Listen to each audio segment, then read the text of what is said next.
Prefeitura de Itu anuncia nova empresa para captação e tratamento de água, porém racionamento continua. Alunos de uma escola estadual de Sorocaba saem às ruas para traçar um perfil do eleitorado. No Dia do Ciclista, os desafios e a motivação para o uso da bicicleta como meio de transporte.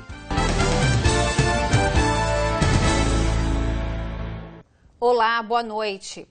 Águas de Itu desiste do trabalho realizado em Itu. O anúncio da nova empresa foi feito pelo prefeito, que desde que a imprensa mostra os problemas da falta de água, pela primeira vez, ele dá entrevista.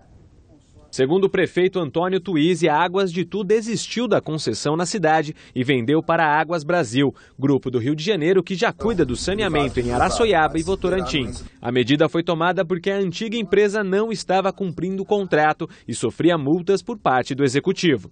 Nós aplicamos multa por atraso em obras, nós aplicamos alguns expurgos na tarifa, nós não repassamos a inflação porque entendemos que não havia uma justificativa para isso, e foram penalidades pesadas que foram aplicadas. Batizada de Águas da República, a nova concessionária espera a autorização do Conselho Administrativo de Defesa Econômica, o CAD, para começar a atuar na cidade, o que deve acontecer em 40 dias. Entre as exigências da Prefeitura com a nova empresa está o investimento de 30 milhões de reais na captação de água de dois rios, o Paudalho e o Mombaça.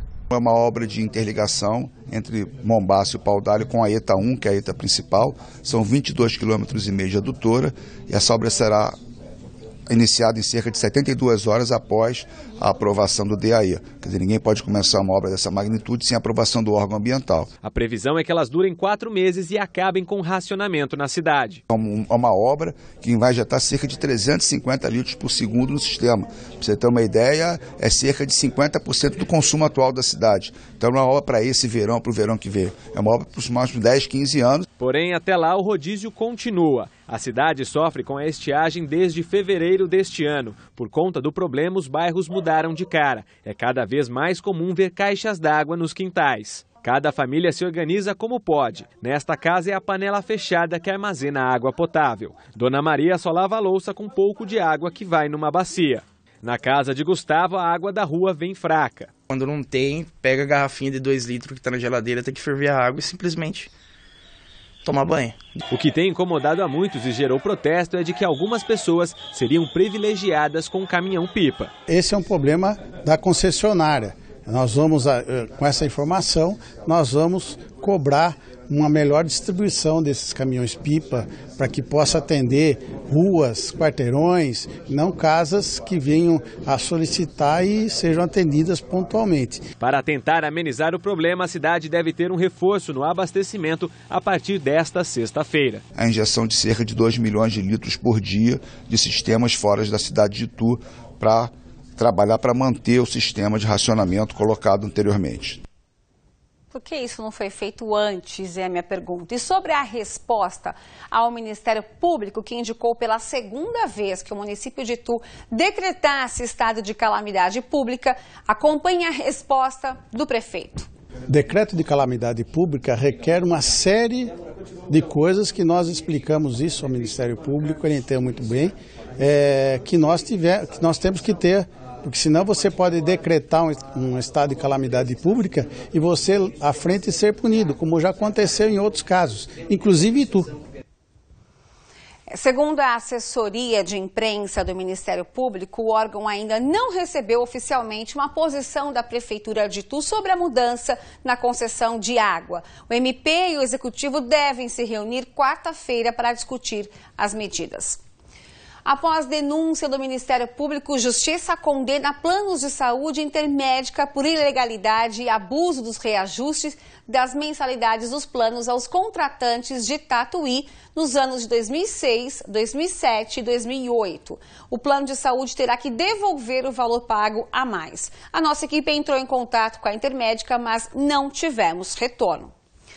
3 homens, entre eles um menor, foram detidos, suspeitos por furtar a casa de um policial militar no bairro dos Garcias, em Piedade. Segundo a PM, os homens invadiram a residência e levaram diversos eletrodomésticos. Eles tentaram fugir, mas foram rendidos e encaminhados à delegacia.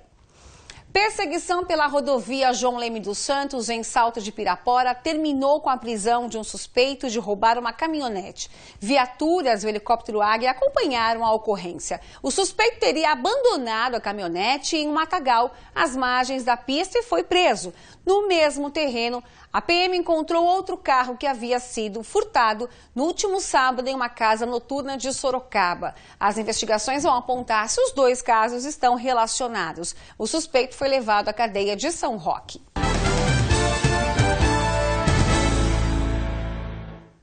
Um homem de 30 anos ficou gravemente ferido depois de cair de uma altura de aproximadamente 12 metros no centro de Tatuí. Segundo os bombeiros, a vítima foi encaminhada ao pronto-socorro da cidade com um traumatismo craniano e fratura no tórax. 2 homens foram presos pela polícia rodoviária na Castelo Branco, em Itu. Eles transportavam 4.500 maços de cigarros e mais de 50 mídias de filmes e jogos. Os produtos vieram do Paraguai. O Ministério Público arquivou o relatório da CPI do Sorocaba Total. Segundo o promotor Orlando Bastos Filho, nada de irregular foi provado. A comissão formada na Câmara Municipal para apurar denúncias de atrasos nas obras e no financiamento internacional para o programa viário da cidade de Sorocaba.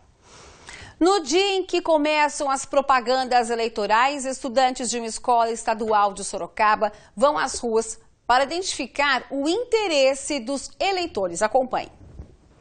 Os jovens procuram e abordam pessoas na rua. Não pedem votos, mas esse diálogo tem a ver com eleições, sim. Os alunos do 2º e 3º ano do ensino médio contam com 2.000 formulários, com aproximadamente 20 perguntas para o público responder. Nas questões, nada de nomes de candidatos. A intenção não é saber em quem vão votar, mas como vão praticar esse ato de cidadania.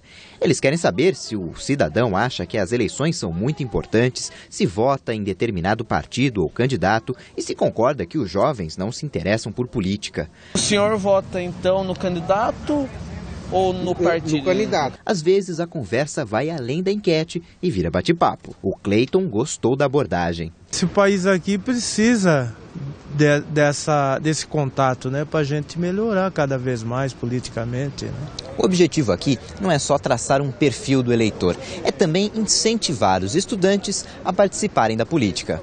Antes de finalizar o levantamento, alunos já podiam tirar algumas conclusões sobre a relação do brasileiro com a política. O que eu vejo é que muitos não sabem o que é a função do poder executivo, poder legislativo, para que existe o voto nulo, o voto branco, e estão bem desinformados nessa questão assim. Essas pesquisas não podiam começar só no período de eleição, tinha que ter no ano inteiro, porque o pessoal esquece, né? Quando você pergunta se você se interessa por política, as pessoas ficam pensando, nossa, será que eu me interesso? Elas não têm certeza do que realmente é política na vida delas. A maioria dos estudantes tem entre 16 e 18 anos. Para eles, o voto é opcional. O pessoal dessa faixa etária representa 0,7% do eleitorado de Sorocaba. A Beatriz, por exemplo, ainda não se sente preparada. Acho que é uma responsabilidade muito grande, por enquanto. Já a Karina não abre mão do direito de votar. Então, é importante porque nós precisamos de mudança. Então, se nós não pesquisarmos e tentar mudar através do nosso voto, como que a gente vai trazer as mudanças? Através das manifestações ajuda, mas primeiro tem que vir dos votos. E os efeitos dessa proximidade do jovem com a política são visíveis. Pedro já é até deputado jovem. Política é o que move o país, né? O Estado é movido por política. E o voto é o que determina quem vai estar no poder, quem vai gerir, quem vai ser o administrador do país. E aí que influencia na vida de todos. Os resultados serão trabalhados por diferentes disciplinas num fórum. O objetivo é que o aluno se interesse pelas questões políticas. Então o voto ele tem que ser muito bem optado, até porque se não se escolher direito não tem o que fazer posteriormente, né? Isso mesmo, todos devem sim se interessar pelas eleições.